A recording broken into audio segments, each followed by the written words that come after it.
Alors, j'ai une blague. On dirait un début de chronique de Pierre-Emmanuel Barré. Osef. Qu'est-ce qui est jaune et qui attend en garde à vue? Jean-Vincent Placé. Je vais encore avoir des emmerdes.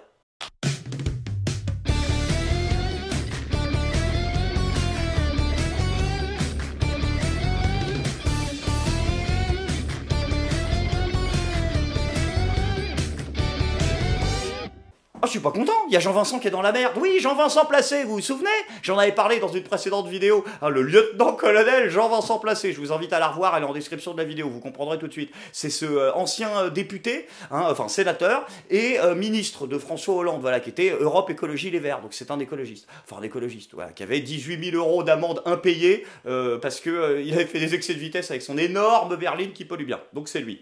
Et enfin, attention, hein, il est écologiste, hein, d'ailleurs, il aime pas trop qu'on lui rappelle ces histoires de bagnole. Ce qui aurait été grave. Non, vous me faites chier, je me dirais. Non, Vous allez vous mais démerder. chier, je le comprends. C'est faux, c'est faux. Mais c'est bien, vous l'avez dit. Non, je sais pas, je trouve ça Mais c'est lamentable. important. Non, c'est pas important, je trouve ça honteux. Mais non, mais c'est bien de l'avoir Je dit. me tire d'ailleurs, vous me faites chier. Mais non, Si, monsieur si, Placé, restez là. Je m'en vais comme un prince. Ouais, mais attends, il a des raisons d'être énervé, Jean-Vincent. Il contribue vraiment à l'écologie. Ben oui, non, mais attends, il a fait un régime. Hein? Oui, et c'est sa contribution. Et je suis devenu écologiste. Et je vais vous dire, et pour conclure, c'est que quand on a en plus la responsabilité d'une petite fille, on le devient encore plus. Et ça, c'est une réalité. Et c'est même pour ça que, si vous n'êtes pas obligé de me poser la question, que, y compris, j'ai fait un petit régime. C'est ma contribution à moi, personnelle, Ah oui, à la c'est conférence impressionnant climat depuis le et à la début. lutte, et à la lutte contre le dérèglement climatique. Ok, c'est bien compris, j'ai perdu 14 kilos. Donc moi, ma part du boulot, elle est faite. Donc le prolo, là, maintenant, bah, tu vas m'acheter des cadrans solaires, là. Parce que sinon, on va te défoncer ta gueule. Après, attention, il est proche de la nature. Jean-Vincent est proche du règne animal, hein. Bon, c'est un peu malaise-land, par contre, parce que le poisson, à la limite, tu vois, c'est vraiment, c'est ridicule. Mais alors, la poule... Pourquoi? Tu vois, j'en fais la poule. Je ne comprends pas. Il a un truc avec les poules. Et c'est d'ailleurs ce qui vient de lui arriver. Il a eu un problème avec un autre type de poule, une petite poulette. Il était dans un bar parisien et là, il a vu un boule. Ça lui a plu, l'autre. Bah, c'est vrai que dans le secteur, c'est plutôt le royaume des cuplas. Donc l'autre, il était excité. Il a sorti le chéquier. Et il lui a dit twerk pour moi, coquine des îles. Et l'autre, elle lui a dit, bah, va te faire enculer. Elle a bien eu raison, donc du coup, Jean-Vincent, il s'est fait foutre dehors, sauf que malheureusement, bah, le portier était maghrébin. Et donc là, Jean-Vincent lui a dit, on n'est pas au Maghreb ici, je vais te renvoyer chez toi vite fait. Ouais, mais tu vas renvoyer personne, parce qu'il faut le pousser déjà, et donc ça, si tu roules, donc ça servira à rien. Et deuxièmement, il t'arrive quoi? Non, mais il a pété... Ok, il a pris sa carte chez Delescant, c'est ça? Bah, il est pour la rémigration, ça doit être ça. C'est le plus gros opportuniste politique depuis Talleyrand. Donc, si tu veux, peut-être que le mec a tenté la carte. Non, il est pas chez Delescant. Ah, d'accord. Bah, c'est autre chose, alors. Non, mais attends, je demande, parce que moi, j'ai un pote, il bosse à Canal, là. Ils m'ont dit, quand Salingro, il a canné, il a appelé Jean-Vincent. Paraît-il, il a appelé. Il a dit, alors, je peux, c'est bon, il y a une place. Donc, faut se méfier. Après, c'est vrai que c'est un rageux, Jean-Vincent. Hein. Bah, c'est le genre de mec un peu sanguin aussi. Il s'énerve, hein. Tu sais, déjà, quand il claque des culs, on n'est pas loin de Jean-Marie Corda, version vietnamienne. Et en plus de ça, il s'énerve facilement, Jean-Vincent. Ah bah bien sûr, quand il était au Masters 1000 là, en 2016, là, ouais, et ben il en avait rien à foutre lui du match. Tu sais, il était venu voir du tennis, bon pour se faire voir des caméras, hein, faut traduire. Donc il était en train de papoter tranquille, ce qui a pas mal énervé un des joueurs. Donc là il discute, il en a strictement rien à branler, et à un moment le gars s'énerve forcément. Oh, ça te dérange pas quand je joue un match? Non mais sérieux, c'est des minutes, t'as pas envie de voir, bon. Et là, pour te montrer le niveau de rageusté over 9000 du gars, il en a rien à foutre du jeu. Il ne connaît absolument pas les règles. Et là, il va faire semblant de regarder. L'autre gars, donc, qui vient de l'embrouiller, vient de marquer. Il s'en bat littéralement les couilles. Et juste après, t'as son adversaire, je suis désolé, je connais pas les blazes, hein, qui lui met un point. Et l'autre, bravo! Je soutiens le match maintenant. Ah ouais! Tu t'en bats les couilles de la discipline, t'es en train de papoter, mais alors par contre, du coup, le mec qui t'a rembarré là, t'es tellement rageux, t'es tellement un roquet, que tu vas aller applaudir le mec d'en face alors que tu connais même pas les règles. Putain. Après, attention, c'est une personnalité importante, Jean-Vincent, c'est normal qu'il ait un espace, qu'il ait le droit de parler un petit peu, le match, ça passe après lui quand même, je veux dire, c'est une personne qui a une influence directe sur la politique. Enfin, pour Nabila, voilà, oui, elle avait dit super moment avec le président chinois.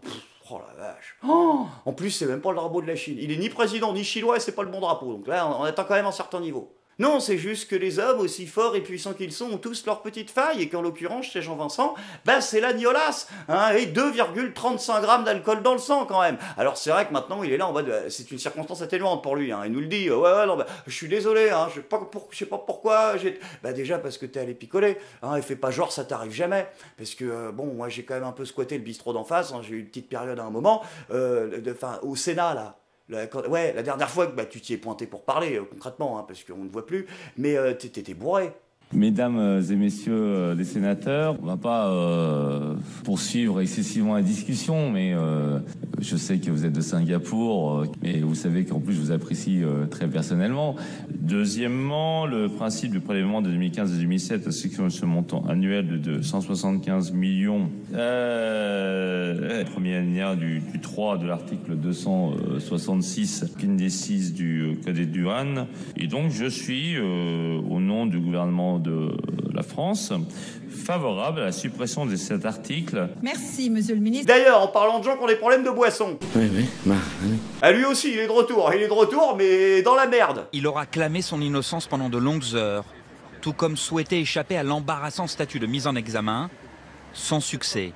Il est un peu plus de 20 heures hier soir. Nicolas Sarkozy sort libre du siège de la police judiciaire, mais désormais officiellement dans le collimateur de la justice. L'étau d'un supposé financement libyen de sa campagne pour l'Élysée en 2007 vient de se resserrer brutalement. Les 3 juges d'instruction ont retenu autant de chefs d'accusation. D'abord la corruption passive, concrètement de l'argent réclamé ou reçu par un représentant de l'État. Ensuite le financement illégal de campagne électorale, synonyme dans le code pénal d'argent jamais déclaré. Et enfin le recel de détournement de fonds publics, en l'occurrence libyens. Après 25 heures de garde à vue, les juges ont visiblement été peu convaincus par les arguments de l'ancien chef de l'État. Ils estiment avoir suffisamment de témoignages, à leurs yeux précis et étayés, peu importe l'absence de preuves matérielles implacables. Sur procès verbal, plusieurs témoins, dont certains récemment entendus en Libye, ont évoqué souvent les mêmes versements d'argent, de prétendues valises remplies de millions d'euros en liquide, offerts par l'ex-dictateur Kadhafi au camp Sarkozy, de fidèles lieutenants comme Claude Guéant ou Brice Hortefeux, que les juges d'instruction interdisent désormais à l'ancien président d'approcher, tout comme d'ailleurs certains intermédiaires sulfureux, dont les noms se retrouvent mêlés à cette affaire d'État. Nicolas Sarkozy a enfin l'interdiction de se rendre dans plusieurs pays étrangers, jusqu'à nouvel ordre. Donc du coup, Nicolas Sarkozy était l'invité exceptionnel de TF1 et il a pu tout de suite contredire ces ignobles diffamations. On l'écoute. Nicolas Sarkozy, on l'a dit, vous avez passé plus de 25 heures en garde à vue dans les locaux de l'Office anticorruption. C'était à Nanterre. Dans quelles conditions s'est déroulée cette garde à vue? D'abord, je veux dire la profondeur de mon indignation. Il a l'air constipé quand même, hein. T'as vu? Il est pas bien, hein. T'as vu? Il est droit, il serre les dents à chaque fois. La colonne est assez immobile quand même, tu vois. Je me demande s'il n'y a pas eu un petit Théo là dans le... Non, c'est pas, hein. Et je ne suis pas venu ici pour parler de politique, je suis venu ici parce que je dois aux Français la vérité. Je n'ai jamais trahi leur confiance. On part mal, hein. Pas bon, hein. Va falloir que les arguments soient béton. On m'interroge sur ma campagne et son financement de 2007. Mais monsieur Boulot, rappelez-vous, entre 2011 et 2013, j'ai été poursuivi et interrogé sur ma campagne de 2007, cette fois-ci parce qu'elle aurait été financée par du liquide obtenu par abus de faiblesse de ma part sur une vieille dame, c'est l'affaire Bettencourt. Attends, c'est ça ta défense? C'est de nous dire, non mais attendez, on m'a déjà dit que j'avais financé ma campagne en escroquant des vieilles dames, donc faut choisir, c'est la vieille dame ou c'est le dictateur. Mais... Non mais c'est gentil de nous rappeler que t'es multi-magouille, mais ça personne n'en a douté, hein. C'est un argument fallacieux ton truc, y a pas l'un ou l'autre, hein. Je pense que tu peux financer ta campagne de plein d'escroqueries différentes, ouais. C'est-à-dire, tu vas pas nous faire croire que tu peux pas enculer 2 personnes à la fois. T'as enculé 65 millions de personnes à la fois pendant 5 ans. Plusieurs années après, on revient sur la campagne de 2007, mais cette fois-ci, elle n'aurait pas été financée par de l'argent extorqué d'une vieille dame, Madame Bettencourt, mais par un ignoble dictateur qui s'appelle Kadhafi. Quel est le candidat qui a jamais vu sa campagne et son financement mis au laser comme moi? Savez-vous ce que Édouard le Balladur en policier m'a dit 95. Édouard Balladur en 95. Enfin, je ne pense Il y avait pas. des soupçons de sommes en liquide Parfait. pour financer cette campagne. Oh putain, il a pas envie d'en parler, hein. Bah tu m'étonnes, Duglan, c'était qui le directeur de campagne officieux d'Édouard Balladur à l'époque? Ah, les couteaux dans le dos à Jacques Chirac, on s'en souvient bien. L'affaire Karachi, ça te rappelle un truc? Oh, le mec, il est paumé. Même quand il y a une porte de sortie que le journaliste essaie de lui donner, l'autre, il... Non, faut pas l'ouvrir, celle-là, il y a Karachi derrière. Hein, Karachi, Kadhafi, t'en as combien, mec? Il peut plus sortir de la baraque. Savez-vous le chiffre qu'ont formulé les policiers? Ils m'ont interrogé sur le liquide qui aurait circulé dans ma campagne de 2007. 38 000 €. Ce qui représente sur une campagne qui a coûté 21 millions d'euros, 0,0018%. Eh ben mon cochon, c'est con que t'étais pas aussi bon en maths quand t'étais président de la République. Hein, ça nous aura peut-être pas augmenté la dette de 700 milliards. Et deuxièmement, c'est quoi ton vieil argument en bois? Tu penses sincèrement que, bon, à TF1, ça passe devant des gens qui se sont tapés de la merde avant, mais devant un juge, ça passe pas. T'as pas osé la balancer vraiment, celle-là, parce que sinon tu vas aller en tôle. Hein, le coup du... d'accord, j'ai 40 000 de magouille, mais vous savez que ça représente très très peu, finalement. Hein, oui, non, t'as pas le droit à une petite part de magouille. Ça marche pas comme ça. Effectivement, t'as financé de façon frauduleuse. Alors que ce soit 40 000 ou 1 million, tu prendras peut-être moins. Mais t'es pas innocent. Mais, Monsieur Sarkozy, en droit français, pour mettre quelqu'un en examen, il faut des charges, ou plutôt des indices, graves et concordants. Les 3 magistrats professionnels qui ont jugé qu'il y avait à votre encontre des charges graves et concordantes, se sont-ils trompés, sont-ils aveugles? Ce ne sont pas des charges. Ce sont des indices. Ce sont des indices, soyons précis. On ne peut pas dire qu'ils soient concordants, puisque pas un seul membre de la bande de Kadhafi ne formule les mêmes chiffres. Ils peuvent pas être concordants, les juges à un moment, ils se sont bien concordés entre eux quand même, hein. Le document Mediapart, abondamment commenté, je vous ai amené, et j'y ai le droit. Mais bordel, j'ai le droit! Un document judiciaire signé par les officiers de police judiciaire qui ont enquêté sur le document Mediapart dans le cadre de l'enquête pour faux que j'avais déposée contre Mediapart auprès du juge Cross. Je vous cite 2 phrases. Ce n'est pas de moi, c'est des officiers de police judiciaire.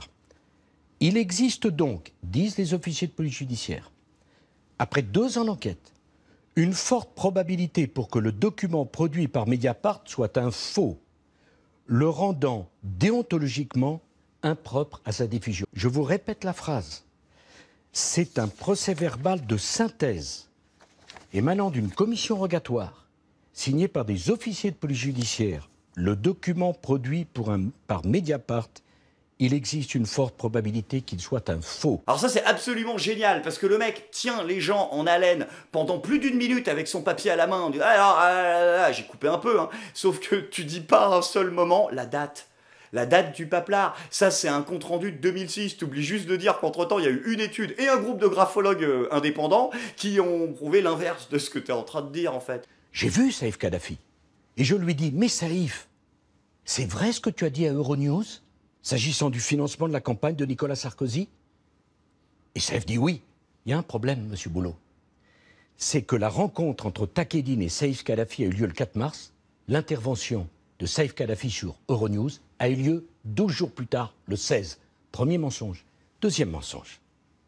Il dit, ce sinistre individu, qu'il m'aurait croisé au ministère de l'Intérieur. Il ne dit pas qu'il avait un rendez-vous. Qu'il m'aurait croisé au ministère de l'Intérieur. Et il dit autour du 27 janvier. Il m'a croisé. Il a dit bonjour, monsieur le ministre. Il m'a remis une valise avec 1,5 million d'euros. Vous voyez la crédibilité de la scène. On se croise.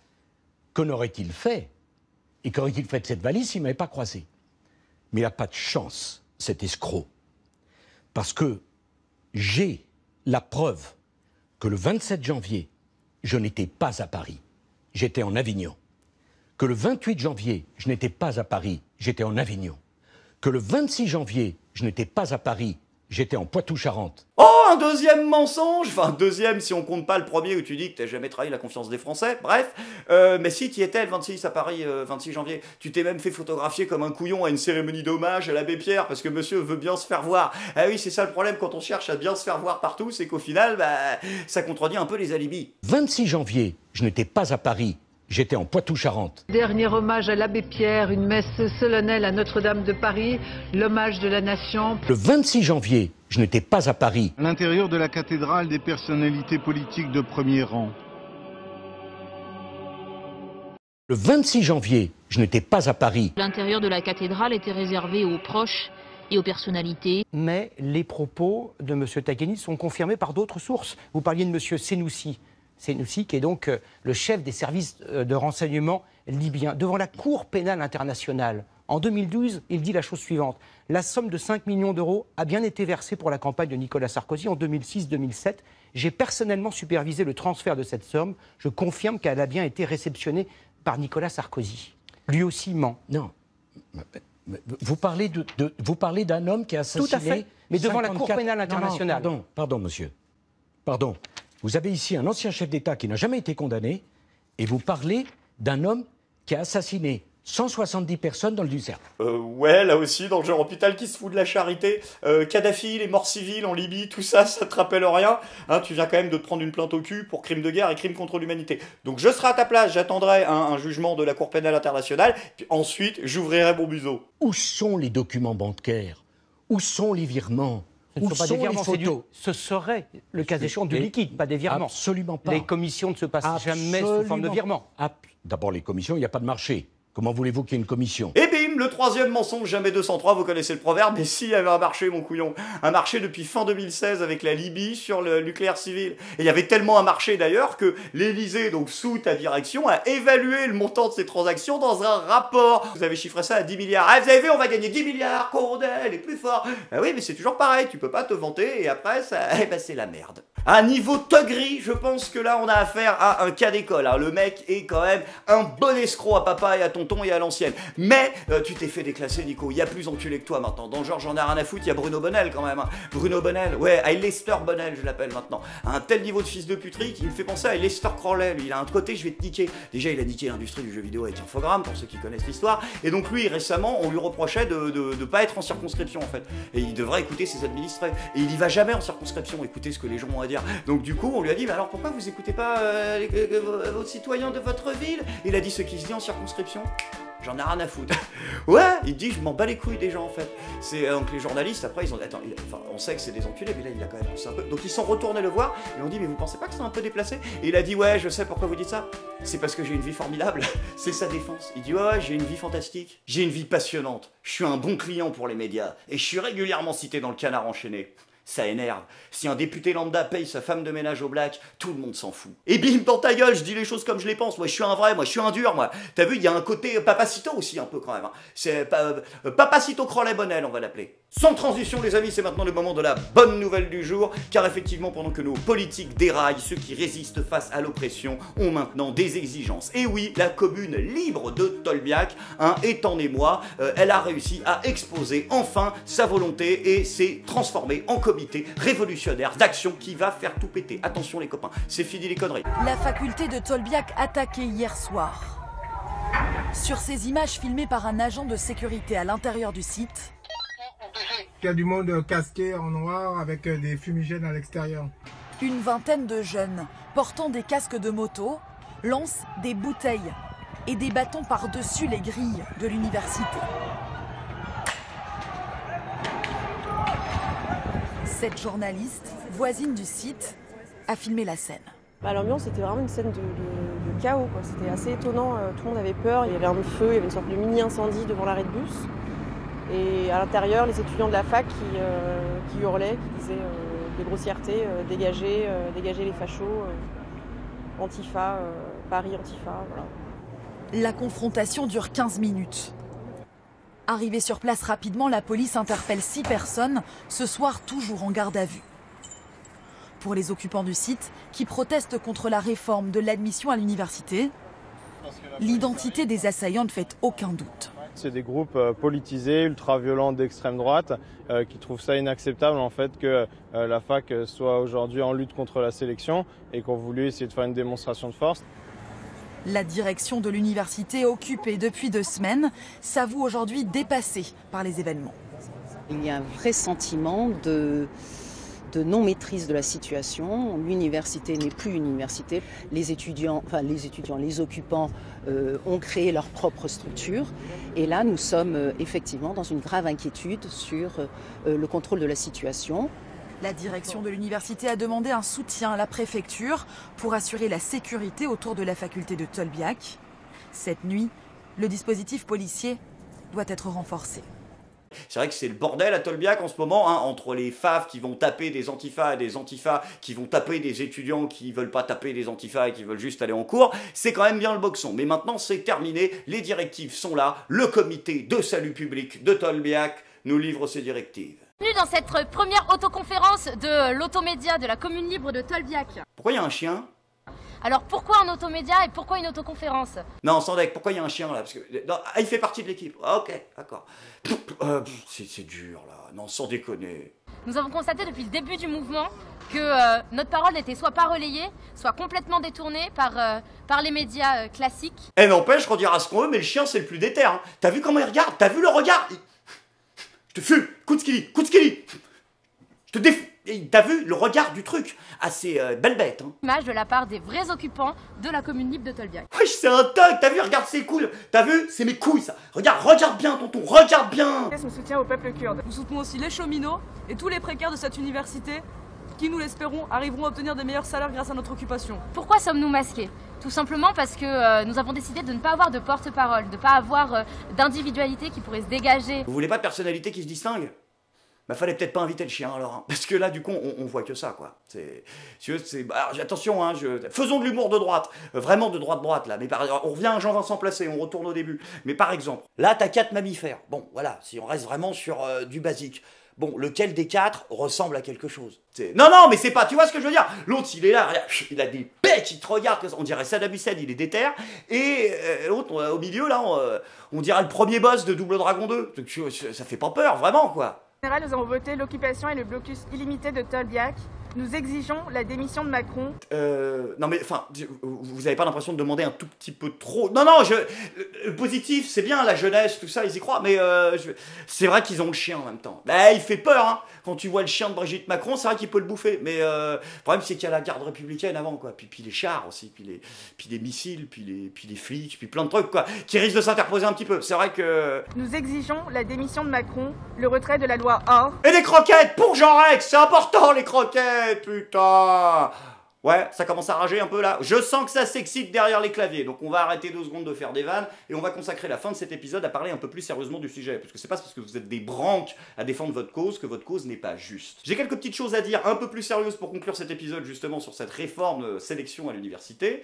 Et je vais vous en parler. Premier point, la loi OR a quand même un seul et unique avantage, faut bien le reconnaître, c'est de mettre fin au système de sélection, de tirage au sort pour l'entrée à l'université dans les filières qui sont trop demandées. Vous faites aujourd'hui, de fait, lorsqu'il y a trop de gens qui veulent faire la même filière, et ben il y a un tirage au sort pour déterminer qui a le droit d'aller en première année ou pas. Alors quand tu vois qu'il y a 50% des étudiants qui se pètent la gueule en première année, le mec qui voulait vraiment faire cette filière, il doit bel et bien avoir les boules, lui qui était prêt à se défoncer à la tâche, de pas avoir été sélectionné parce que tout simplement, à pile ou face, il a perdu. Ça c'est pas nouveau, hein, c'est toute l'absurdité de notre système ultra égalitariste, hein, qui est le même qui veut donner le bac à tout le monde et maintenant le supprimer. C'est-à-dire que tout le monde doit avoir théoriquement les mêmes chances au départ, hein, et tout le monde à bicyclette, sauf que ça finit par se transformer en injustice complète et en discrimination. Le deuxième truc que vous voulez pas comprendre, c'est que cette loi ne met pas en place la sélection à l'université.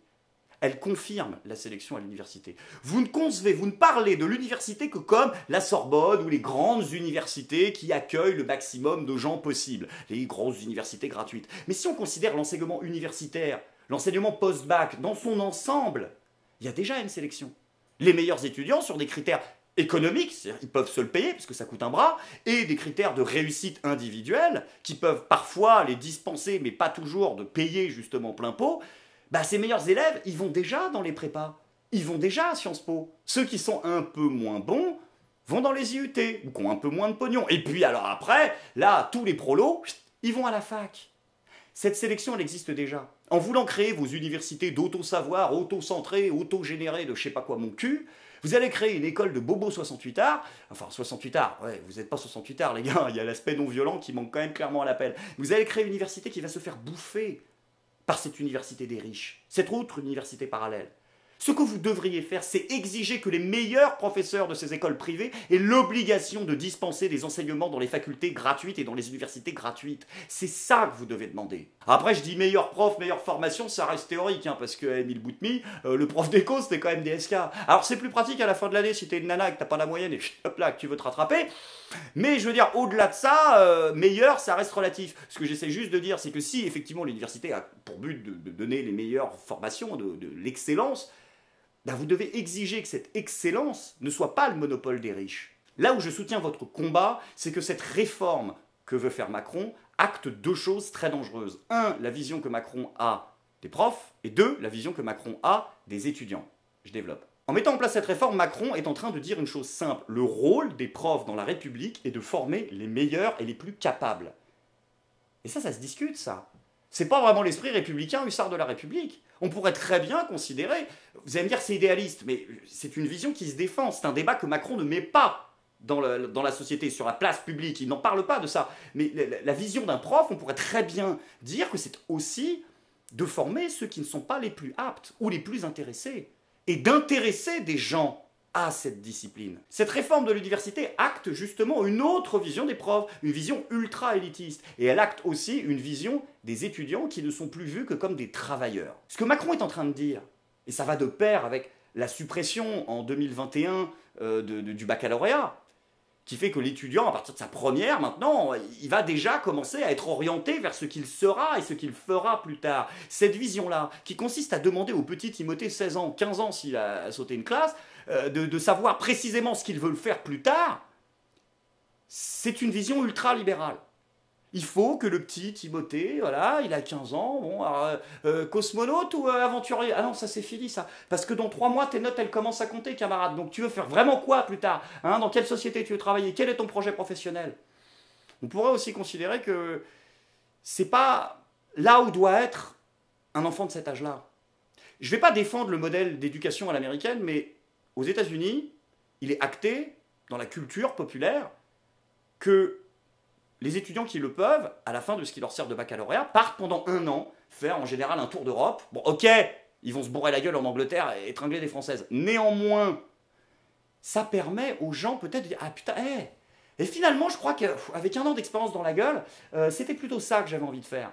Mais ça, c'est pas la vision de Macron. La vision de Macron, c'est la vision de Jacques Attali. C'est hop, hop, hop, t'as cru que t'avais le temps de partir en vacances, camarade? T'as 15 ans, faut savoir ce que tu veux faire déjà, là, puis faut déjà y penser tout de suite. Hein, parce qu'à 70 ans, Attali, il a dit on te fout à la poubelle. Vous comprenez le truc? C'est une autre vision du monde.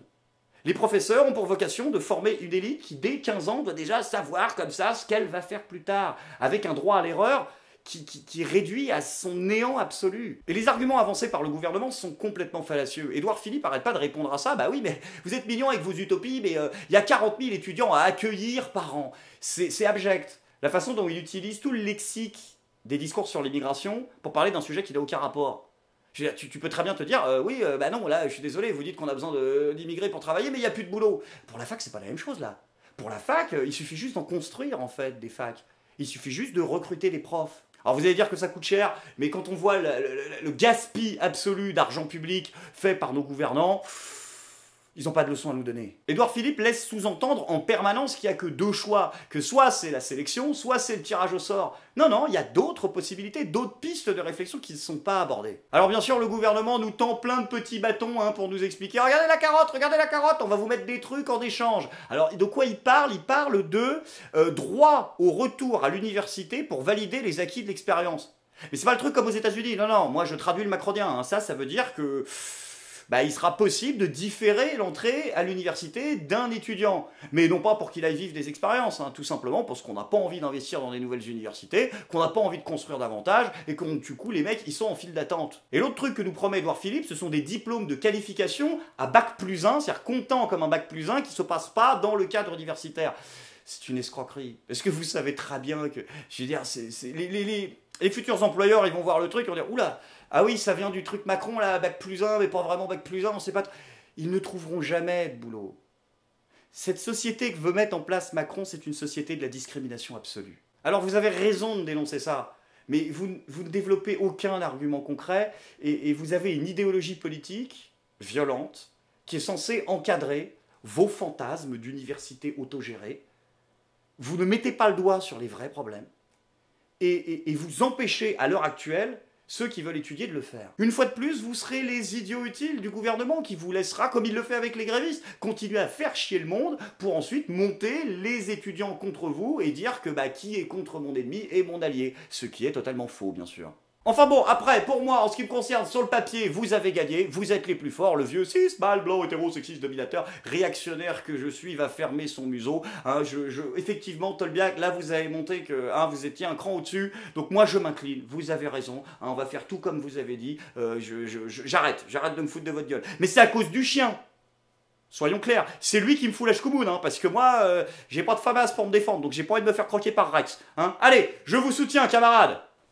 Je suis pas content.